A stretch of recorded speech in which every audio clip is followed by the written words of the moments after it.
Au sein du ministère de la Justice, le Bureau de la nationalité élabore et contrôle l'application du droit de la nationalité.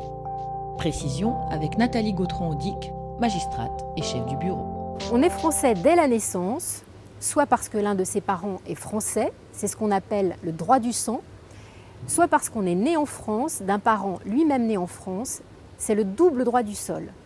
Le simple droit du sol n'existe pas en droit français. Le seul fait d'être né en France ne permet pas d'être français. Il existe différentes manières d'acquérir la nationalité française. Si vous êtes né en France de parents étrangers, que vous résidez et avez résidé habituellement en France, vous devenez automatiquement français à l'âge de 18 ans. Il est également possible d'acquérir la nationalité française en souscrivant une déclaration auprès du tribunal d'instance de votre domicile, sous réserve de remplir certaines conditions. Cette faculté est notamment ouverte aux mineurs nés en France, qui résident habituellement en France, ainsi qu'aux enfants qui ont été adoptés par une personne de nationalité française. Être marié depuis au moins 4 ans avec un conjoint français permet aussi d'acquérir la nationalité française. Il est enfin possible de devenir français par décret de naturalisation.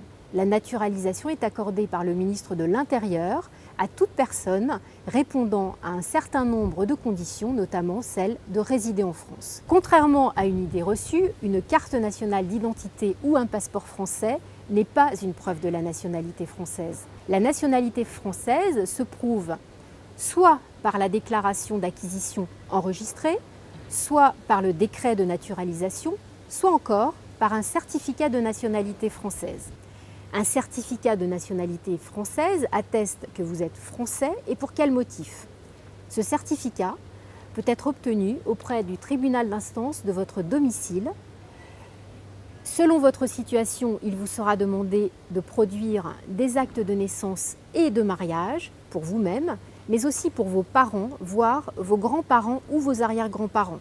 Le tribunal d'instance procédera à un examen attentif de ces pièces pour s'assurer que vous êtes effectivement français.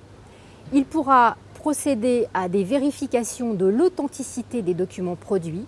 Ce travail important d'analyse juridique et de vérification explique que parfois les délais d'obtention d'un certificat de nationalité française peuvent être relativement longs.